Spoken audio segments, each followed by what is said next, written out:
Hello, this is Eric, and as you know, Hollywood ruins everything. Pretty much everyone knows of Disney's Snow White and the Seven Dwarfs. You know, their first animated feature film? A classic that still holds up today in all aspects? Even with somewhat weak characters, a movie that's still delightful? Yeah, we're not reviewing that. We're not doing an episode of Does It Hold Up? What we're reviewing today didn't even hold up the day it was released. I'm of course speaking of Happily Ever After, a film created by Filmation, the same people who did He-Man and the Masters of the Universe. Happily Ever After was meant to be a sequel to Disney's Snow White, one of many planned Disney sequels. Heck, its first name was Snow White in the Land of Doom. Then Disney sued, and Filmation had to change the name. The film did so badly that not only did it spell the downfall for Filmation, but it also bankrupted their distributor, First National Film Corporation, just weeks after release. That's just talking about how unsuccessful it was. So how bad was it? It's rapping owl bad. Trust me, we'll get to that.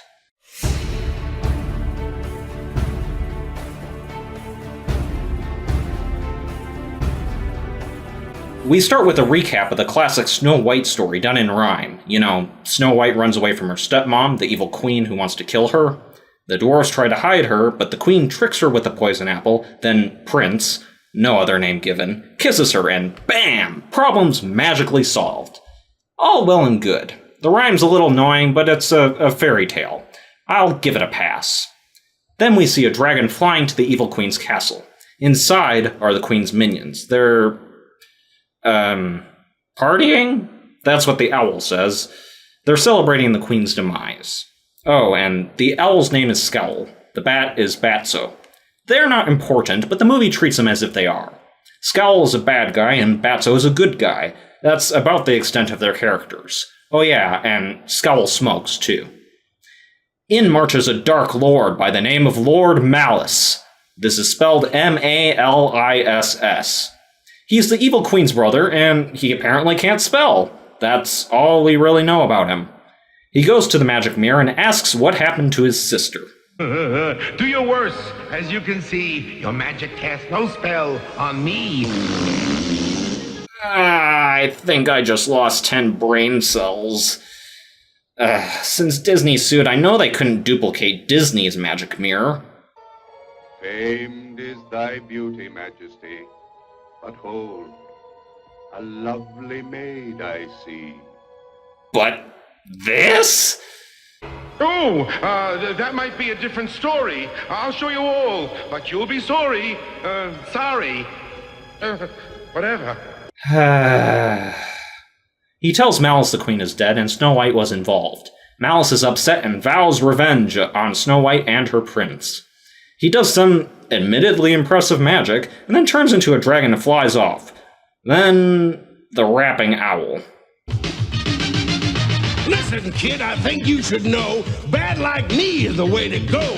Being nice is just for saps. Being good is a handicap. I'm bad, see? So bad. You gotta be bad like me. What? Okay, if the animation quality in Magic Mirror didn't tip you off, this song is practically a cry to run away before you've watched the whole film.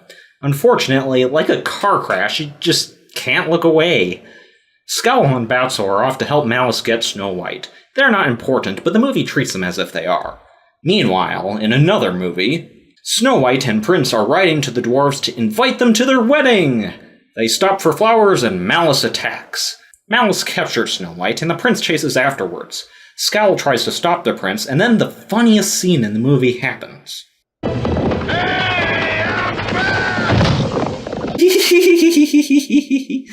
Okay, that was pretty good. It's too bad it doesn't get better than this. The prince shoots Maliss, Snow White falls, and Scowl flies into Maliss's face, letting Snow White run off. Maliss captures the prince instead. Maliss's voice actor demonstrates that we can't take him seriously. And I have a very special fate in store for you. Very special indeed. Such subtle talent. He must have worked very hard to make his voice as goofy as possible. Snow White runs to the cottage of the dwarfs, passes out for no real reason, and wakes up to meet not the dwarfs. Instead, these are the dwarfs' cousins, the 7 Dwarfelles, who are here to valiantly defend poor Snow White from copyright issues. Their names are Muddy, Sunburn, Blossom, Marina, Critterina, Moonbeam, and Thunderella. They have magic powers based on their names. Or maybe it's the other way around? Whatever. The important ones are Muddy, the apparent leader, Thunderella, who sings a very long song about how she's sensibly scared and unconfident about being able to shoot lightning from her fingers, and Moonbeam. Moonbeam's in charge of the night. She's not herself during the day. Holy moly, in charge of the night? Does that mean darkness powers? Can she shoot moonlight from her hands and vaporize people? Or channel the power of stars through her elbows? You can obviously tell that when she wakes up, something badass is going to happen. Remember her. She's going to be important. Snow White says they need to find the prince, and Muddy says they should go to Mother Nature, who will find Prince. Back at the castle, Maliss asks the mirror to show him where Snow White is headed, and we're shown a waterfall made out of rainbows. The color is presumably pollution from Mother Nature's unicorn factory. That's about it for Maliss. Scowl and Batso are trying to hide from Maliss because of their mistakes. They're not important, but the movie treats them as if they are. Back to Snow White. They arrive at Rainbow Unicorn Waterfall, and there's a dancing lady. That's Mother Nature?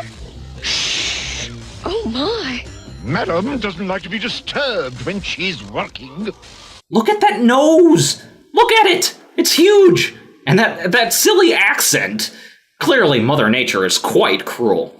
They play a game of visual pun as Mother Nature creates and extincts species with a wave of her hand. Yeah. And then Mother Nature gets mad at the Dwarfelles for using their powers for their every whim. That's sort of what people do, Mother Nature. If you didn't want this to happen, you shouldn't have given them powers to begin with. Mother Nature wants to take their powers away. Snow White fails to convince her to give them a pass by saying, Begging your pardon, but even you make mistakes. Oh, little ones here and there. Then Maliss shows up, tells Snow White he did something to Prince, and Mother Nature chases him off. Snow White says she's going to get Prince back and wants the Dwarfelles to come with. Mother Nature changes her mind for no reason about their powers, and then gives them a list of locations they need to go to in order to reach Maliss's castle, which would really be the old Queen's Castle, where Snow White lived for most of her life before running to the dwarves. Does Snow White really need instructions to get to her old home? Ah well, the instructions are... Now go. Follow the path past the 7 pines and over the 7 peaks. The path leads through a cave and into the realm of doom. Got that? Past the 7 pines, over the 7 peaks, through a cave, to the land of doom.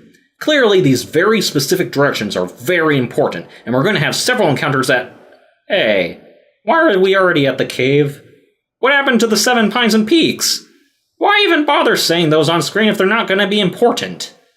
The one that looks like an onion uses her sun powers to light up the cave, which apparently is coated in unicorn pollution from the waterfall. Some weird guy shows up and pushes a boulder at them. The group decides to attack the so-named Shadow Man. They start running at him. Guys, you have powers. They accidentally start a cave-in, which traps the Shadow Man. He goes, ooga booga, trying to warn them of a random flood. Where the heck did that come from? Apparently floods aren't dangerous or anything. And they manage to reach the land of doom. Maliss watches them, his voice actor wonderfully showing us how unserious the threat is.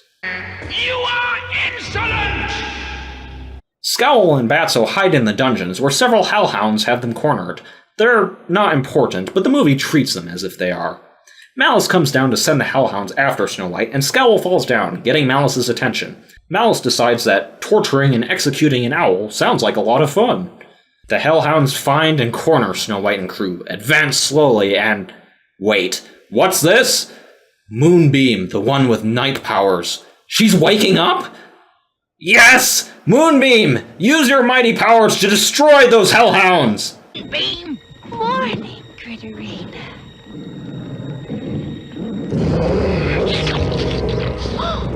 Oh! What? No! You were supposed to be awesome! Why are you running away? And what are the rest of you doing? I mean, yeah, Animal Girl and Flower Butt's powers are shown to be worthless, but Muddy can control mud. There's bound to be a lot of that in a cold, dark environment. And Onion Head can create bolts of fire out of nothing. Animal Girl rolls a 1 on her diplomacy check to speak with the Hellhounds, and they all run away. They end up at a cliff, and the Shadow Man from earlier helps them get across. Maliss is unhappy. She leads a charmed life! Well, no more. I'll handle this personally. Yeah, still can't take him seriously. Scowl is bound by an elaborate trap, presumably for Maliss's amusement, but we don't care about that, so cut back to the good guys. The Shadow Man acts depressed, and then Maliss goes out and kidnaps Snow White, and the others chase after them. Scowl and Batso are not important, but the movie treats them as if they are. That's why we suddenly care about Scowl's predicament again. Batso frees Scowl, and they try to capture Onion Head for Lord Maliss. Unfortunately, this means accidentally contributing to the plot by letting the Dwarfelles into the castle. You know, because it's not like anyone has magic powers or something that could help here. Why do the Dwarfelles even have powers if they're not going to use them for anything useful? I'm beginning to sympathize with Mother Nature's point of view. Prince apparently shows up. I say apparently because it's evident, like 10 seconds in, that it's Maliss using a disguise. He leads Snow White through a secret door. The Dwarfelles follow because the magic mirror tells them about it. Also, Flowerbutt flirts with it. I understand narcissism. You enjoy looking at yourself in a mirror and all, but she's flirting with an inanimate object. That's whole new levels of weird. Darling. I like it. Now you're cooking. I'm through with Maliss. You're better looking. Ow! My brain cells. Maliss takes Snow White to the roof, where he taunts her with a pedestal with her name on it. Given the statues of strange creatures looking scared, I'm guessing he wants to turn her into a statue. Not the kind of revenge I'd take, but you do you, man. Maliss reveals himself, then tries to throw a cloak on her. Apparently, when this cloak is over you, you turn into a statue. That's sort of cool. The Shadow Man appears and saves Snow White, and then is magically knocked out, or something. It's not really explained. The Dwarfelles attack! Not with their powers or anything, just good old-fashioned fisticuffs. That is, until Maliss throws his cloak over the group, from 10 feet away. It slowly moves over 10 feet, then slowly falls on them. They just sort of stand there and let the thing slowly get them. It's like being attacked by falling tissue paper. Dodge to the side, idiots! Thunderella wasn't a part of that group, though. She suddenly gains control of her powers and zaps Maliss. Snow White uses the moment to cover Maliss in his own cloak. He turns into a very ugly-looking statue. Somehow, everyone turns back to normal, and Snow White is sad about Shadow Man. He turns out to have been alive, and he turns into the prince! Apparently, that's who he was the whole time. Doesn't really explain how he managed to teleport around, or why he threw a rock at them, but hey, whatever. Snow White invites the Dwarfelles to her wedding. I want all of you to come. Oh, and 7 dwarfs, too. 2? 2? What do you mean, 2? As if they were an afterthought! Weren't those your good friends? Oh, I forgot. Disney sued them. This is legally distinct, Snow White. Never mind. Mother Nature apparently captured Batso and Scowl. Scowl's cigar is put out, and suddenly, he can breathe. Never mind the tar-coated lungs of a lifelong smoker or the lung cancer. Get rid of the cigars, and all those problems vanish as if they never were. Ah, well. Scowl and Batso are not important, but the movie treats them as if they are, one last time. Snow White and Prince kiss, and then the credits roll. This movie... If the animation were decent, and the voice acting wasn't so cringe-worthy, it'd just be sort of dumb. The kind of stuff that you'd find in actual Disney sequels. A plot that, while fairly simple, is also boring and contrived. Characters that are either unlikable, pointless, or missed opportunities, plot elements that didn't contribute anything, and a villain more concerned with hamming it up rather than being threatening. Maliss is certainly no Frollo, that's for sure.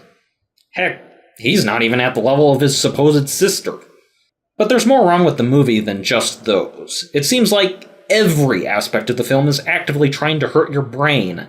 This isn't even a so bad it's good type thing, it's just bad. And really, that's all there is to say on the matter. Do you agree with me? Please let me know your thoughts in the comments below. Don't forget to like and subscribe, and have a nice day.